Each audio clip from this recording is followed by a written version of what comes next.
Ian Black, Enemies and Neighbors, Arabs and Jews in Palestine and Israel, 1917 to 2017. A great deal has happened since Enemies and Neighbors came out in 2014, but it was a book of its time. In the years before its release, a lot of historians, including Israeli historians, were looking at the past conflict between Israel and Palestine with fresh eyes, using newly released archival documents to fact-check the historical narrative that had been coming from government channels for so long. Black's effort tries to pin down a factual narrative to show how the relationship between these two has been in conflict from the start, and how efforts toward peaceful coexistence have been repeatedly hampered. It's a long and tragic tale, which effectively started in the 1880s. The Seeds of Conflict. This story could start in December 1917, when World War I was drawing to a close, and the Ottoman governor of Jerusalem surrendered to the British Army, giving them control of a land that was considered sacred to Muslims, Christians, and Jews. But even though Britain's decisions would bring plenty of conflict to the region, friction had already been brewing. Since the 1880s, small groups of Jewish settlers had been establishing new agricultural colonies in the Palestine region, alongside older communities in Arab cities like Jerusalem and Hebron. This community was known as the Yishuv, and it faced harsh living conditions. To get by, it relied heavily on local Arab labor and transport. But this cross-cultural relationship soon deteriorated. At the turn of the 20th century, modern political Zionism began to take shape. Sparked by European and Russian anti-Semitism, there was an organized push for a secured home. Palestine was an attractive option. By 1909, the Yishuv had built Tel Aviv out of the sands north of Jaffa. But as more Jewish immigrants arrived, the less they relied on Arab labor. This exclusionary attitude, mixed with the settlers' indifference toward cultural integration and the continued influx of immigrants buying up land and displacing tenants, was bound to spark conflict. But then, following Britain's conquest at the end of World War I, London issued the Balfour Declaration, which supported a national home for the Jewish people.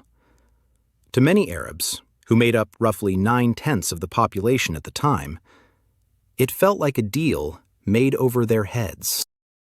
The League of Nations soon issued a mandate that locked in the Balfour Framework, known as the British Mandate for Palestine. It established a Jewish agency, though no equivalent Arab body was created. Local Arab leaders were essentially sidelined and often ignored in negotiations. Tensions were reaching a boiling point. That point came in 1929. In August, a dispute over access to the Western Wall in Jerusalem sparked a deadly riot. Horrific violence broke out, with the worst scenes unfolding in the neighborhood of Hebron, an area with religious significance to both Jews and Arabs. By the time British police restored order, 133 Jews and 116 Arabs were dead, with hundreds more injured. Commissions were created to investigate the riot. One report highlighted Arab fears of dispossession, but London was at a loss in how to respond. The Great Uprising. The 1930s was a decade of great change. At its start, the Jewish population was still under a fifth of the total. By 1936, this number had doubled. A lot of that had to do with the trouble brewing in Europe, with many Jews fleeing persecution. Everything was becoming more urgent for the Yishuv, while at the same time, it was becoming apparent that the Arab population was at a disadvantage. The Zionist movement had funding and expert legal maneuvering that made it hard for the Arabs to gain traction. When efforts to set up an Arab National Land Fund failed, the resentment hardened into activism. The Arabs were finding their own national voice, and it was growing louder and more radicalized. Sheikh Izzeddin al-Qassam, a fiery Syrian preacher, began calling for armed resistance. When he was hunted down and killed by British forces in 1935, his death became a rallying cry, and Palestine erupted. What began as a protest soon turned into a full-scale revolt, what Palestinians call the Great Uprising. It allowed rival Arab families to set aside their feuds and form the Arab Higher Committee, led by Hajj Amin al-Husseini, the Grand Mufti of Jerusalem. The outlook for the region wasn't great. A group known as the Peel Commission spent months analyzing the rebellion and reached a bitter conclusion. There was no reconciling these two national movements. Its radical solution was partition. 2 states, one Arab and one Jewish. The Jewish state would occupy about a quarter of the country. The Arabs would control the rest, with Jerusalem kept under British administration. It was the first official endorsement of dividing the land. Zionist leaders hesitated, but eventually decided that such a partition could work as a foothold for statehood. But the Arab Higher Committee rejected it outright. Palestine was Arab land, they insisted, and they wouldn't accept its dismemberment. This history has many what-if scenarios, and the AHC's rejection of the Peel proposal in 1937 remains a significant one. By the time the rebellion was crushed in 1939, thousands were dead, villages destroyed, and Arab politics shattered. Yet, the Zionists had gained military experience, tightened their organization, and set up 57 new Jewish settlements in just 2 years, some doubling as strategic fortresses.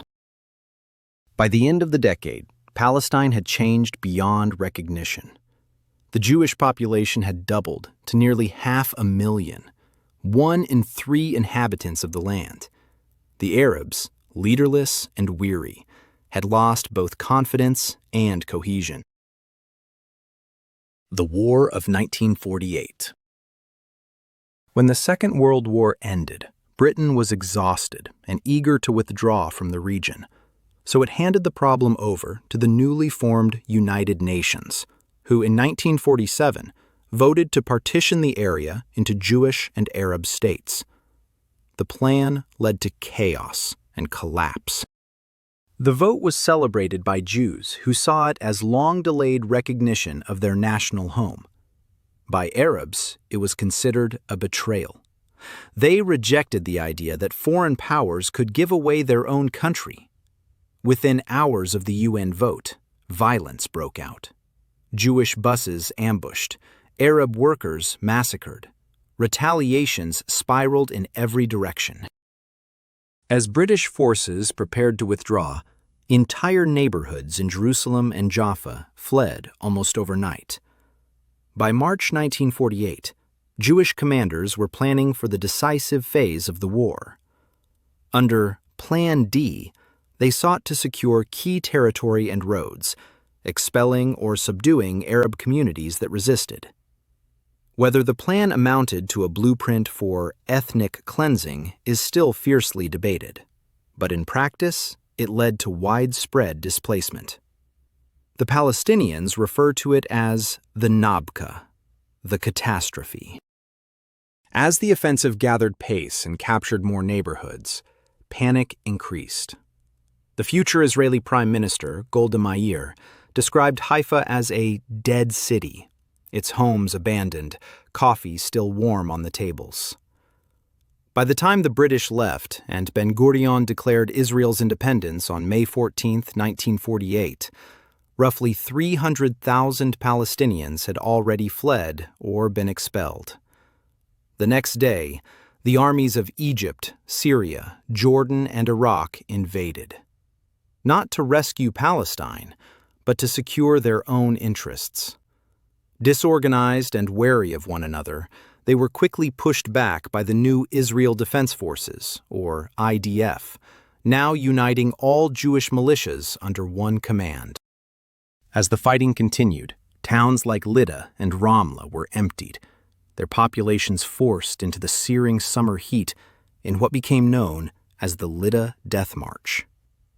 Others were herded across borders into Lebanon, Syria, and Gaza, joining the swelling ranks of refugees. By 1949, Israel had captured 78% of the land of Mandatory Palestine, far more than the UN had allotted, while Jordan absorbed the West Bank and Egypt took control of Gaza. Around 750,000 Palestinians were displaced, their villages razed or repopulated by new Jewish immigrants. The map had been redrawn, but not the underlying struggle.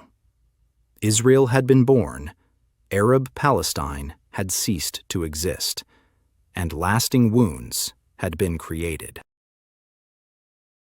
Unsettled lives. After 1949, Palestine was unrecognizable.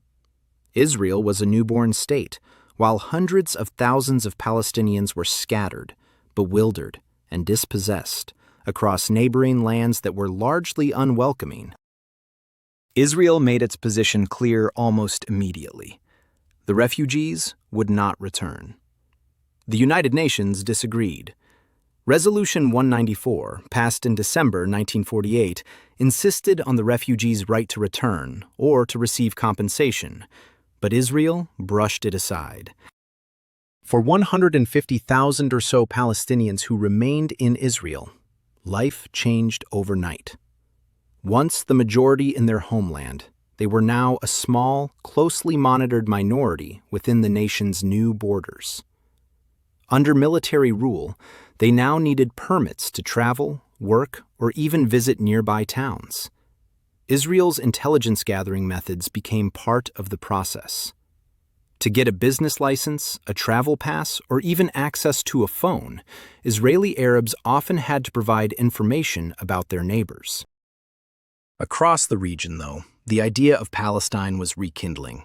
Despite the fact that the word Palestine itself became taboo in Israel, writers and poets published verses that celebrated endurance and identity. Sumud, steadfastness, they called it. In the refugee camps, families held on to keys, deeds, and fading memories as proof that they still belonged. In the 50s and early 60s, there was a question of who could actually speak for the Palestinians. After Arab states came together for a summit in Cairo in 1964, new leaders and organizations finally came to the forefront. In the mix was Yasser Arafat's clandestine Fatah, or Palestinian National Liberation Movement. And emerging as a much-needed umbrella organization was the PLO, or Palestine Liberation Organization, which had the support of Egyptian President Gamal Abdel Nasser.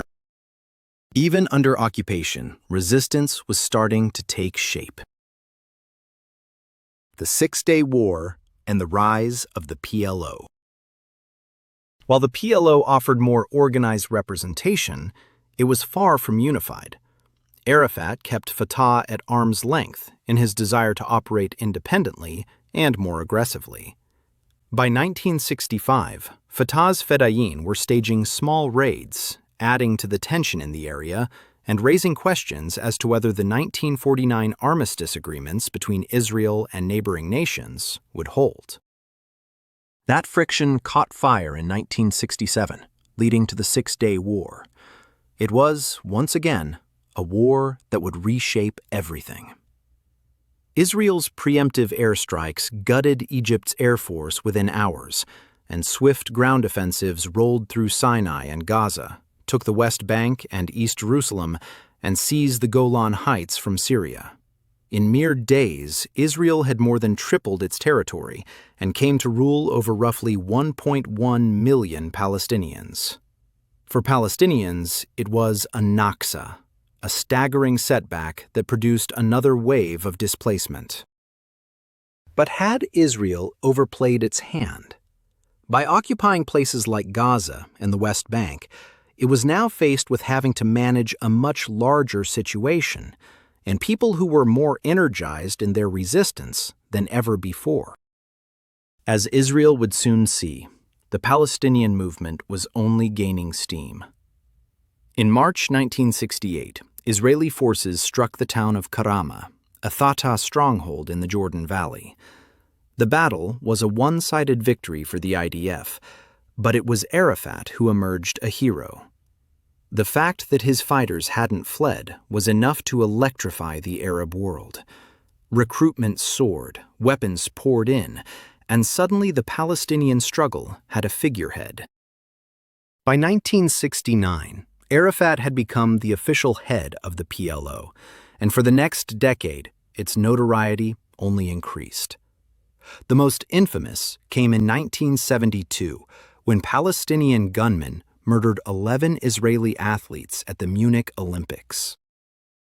During this time, the Palestinian cause became synonymous with terrorism in Western eyes, and sympathy was hard to find.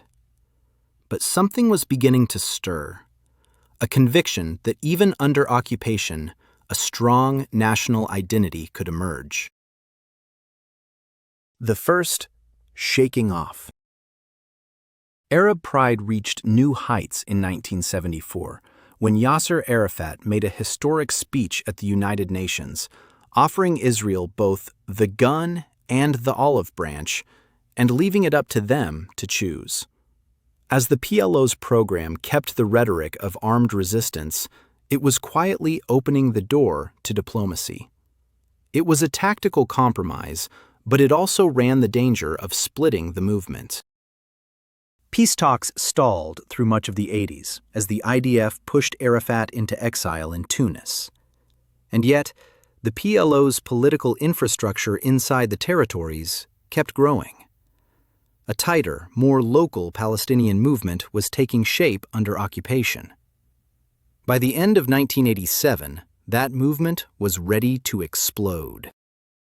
The spark came in Gaza, when an Israeli truck plowed into 2 taxis carrying Palestinian workers home from Israel. 4 men were killed. After the funerals, crowds poured into the streets, hurling stones and Molotov cocktails at IDF soldiers. The troops opened fire. Within hours, Gaza was ablaze. Within days, the West Bank had joined in. What began as a local riot became something new, a word that would echo for years to come: Intifada, or the shaking off. The Intifada was unlike anything that came before. Kids became heroes. They faced rifles with stones and slingshots, their courage broadcast across the world's television screens. Israel tried to crack down, but the scenes of the IDF beating teenagers with clubs deepened Israel's moral crisis. In 2 months, nearly 100 Palestinians were dead. Thousands were injured or jailed. The events of 1987 fed right into the ongoing battle for international legitimacy. The exiled PLO leadership reawakened. In November 1988, Arafat proclaimed the independent state of Palestine, with a declaration written by poet Mahmoud Darwish. Void of combative rhetoric, it evoked coexistence. Significantly, the declaration nodded to UN Resolution 242, implying recognition of Israel, and called Palestine the land of 3 monotheistic faiths. For the first time, the PLO formally renounced terrorism and accepted a 2-state solution. It was massive, and the U.S. responded by opening talks with Arafat's envoys. Israel refused to budge and continued to view the PLO as a terrorist gang. But the ground was shifting. Inside Israel, peace activists and groups like Yesh Gvul, which supported soldiers who refused to serve in the territories, were multiplying.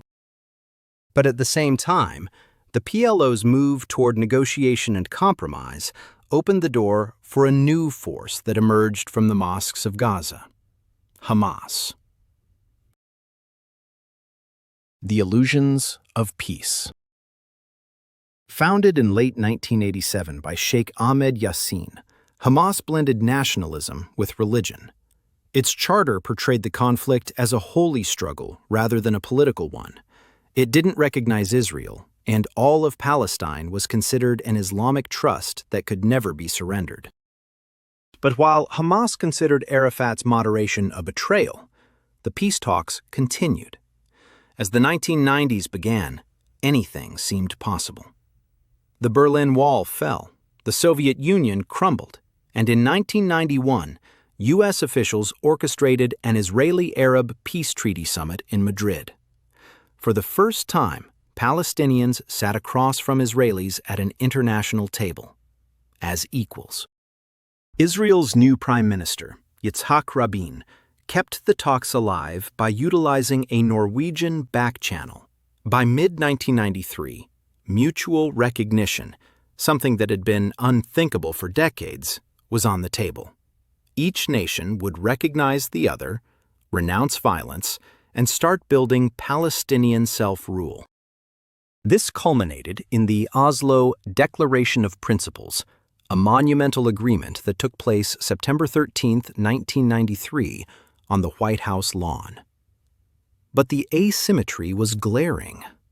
Israel got immediate recognition from the PLO and a pledge to end armed struggle, while Palestinians got limited authority without any control over settlers or borders, and their economy would continue to be locked to Israel's. Critics on both sides were eager to pounce. In Palestine, Hamas rejected it outright. In Israel, protesters chanted "Death to Rabin," with the support of Likud's new leader, Benjamin Netanyahu. The process quickly met a series of violent and tragic stress tests that culminated on November 4, 1995, when an Israeli law student shot and killed Rabin. When news of his murder reached Arafat in Gaza, he went pale. "Today," he said quietly, "the peace process has died." Still, in 1996 came the first Palestinian elections, and Arafat became president of the Palestinian Authority. But he was unable to stop Hamas bombings, which killed 60 Israelis in 8 days, just weeks after the elections. In September 2000, things only got worse as Ariel Sharon, the architect of countless wars, marched onto the Temple Mount and the Al-Aqsa Mosque compound under heavy police guard. Sharon was campaigning for the next election and was being deliberately provocative. Within hours, stones flew, shots were fired, and 4 Palestinians lay dead. It was the spark for the second Intifada, the Al-Aqsa Uprising. This time, the fighting was darker and heavier. It saw a marked rise in suicide bombers, a sign of how far Palestinians felt they'd been pushed. Israeli helicopters answered with Hellfire missiles. By early 2001, hundreds more were dead. That spring, Sharon was elected prime minister. His campaign slogan said it all: "Let the IDF win." The dream of Oslo had died. Gaza and the widening divide. As the new millennium got underway, Palestinian leadership was in crisis. Yasser Arafat was in ill health and losing influence. In 2003, Mahmoud Abbas, another PLO leader, became prime minister of the Palestinian Authority, and he would become president when Arafat passed away in 2004. But Abbas wasn't very charismatic and proved unable to keep his party in power. It all fell apart in early 2006 when an international push for a new round of elections backfired in spectacular fashion. The world was demanding Palestinian democracy, and the world recoiled when Hamas soundly defeated the PLO establishment. Washington and Brussels responded by cutting off aid. Israel froze revenues and, after an IDF soldier was kidnapped, launched Operation Summer Rains, which resulted in bridges, roads, and Gaza's only power plant being bombed. Over 200 Palestinians were killed, along with the Strip's fragile infrastructure.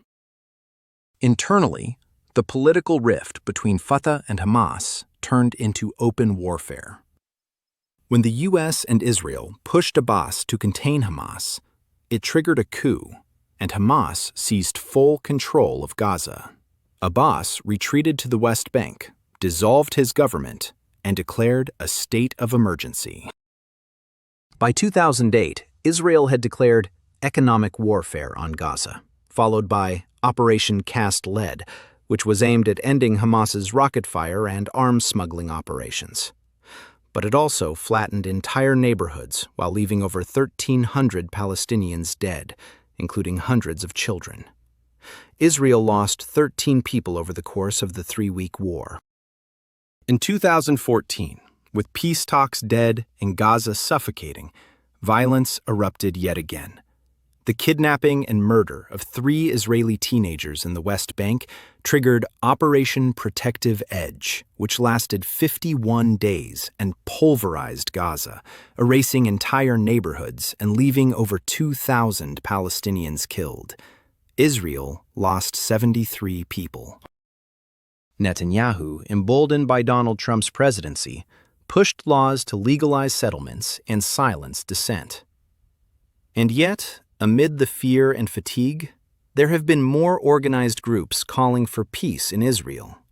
Binational schools and joint NGO coalitions trying to bridge cultural gaps between the Israelis and Arabs.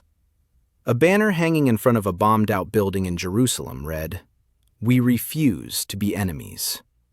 These are the hopeful signs, even as so many events continue to suggest that, on both sides of the divide, the conflict had hardened into permanence, a managed tragedy endlessly replayed.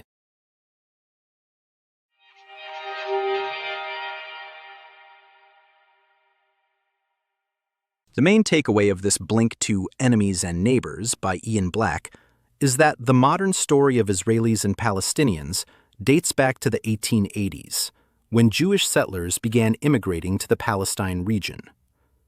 By 1910, Tel Aviv emerged, and the area was chosen by the Zionist political movement as the land for a potential Jewish statehood. As development and immigration increased, the settlers relied less and less on Arab labor and became more exclusionary towards their neighbors. During the British Mandate era, the tensions increased and boiled over into the 1929 riots, which started a cycle of reprisal violence. After World War II and the founding of Israel, wars with neighboring Arab countries began. Some of the wars resulted in Israeli expansion as they occupied new territories and displaced more Palestinian refugees. In the later decades, the Oslo Accords promised peace but delivered further entrenchment. Israel grew richer, more confident, and more right-wing, while Palestinian politics fractured into uncompromising religious nationalism. The conflict endures, but efforts toward peace remain for those who can imagine a shared future. Okay, that's it for this Blink. We hope you enjoyed it. If you can, please take the time to leave us a rating. We always appreciate your feedback. See you in the next Blink.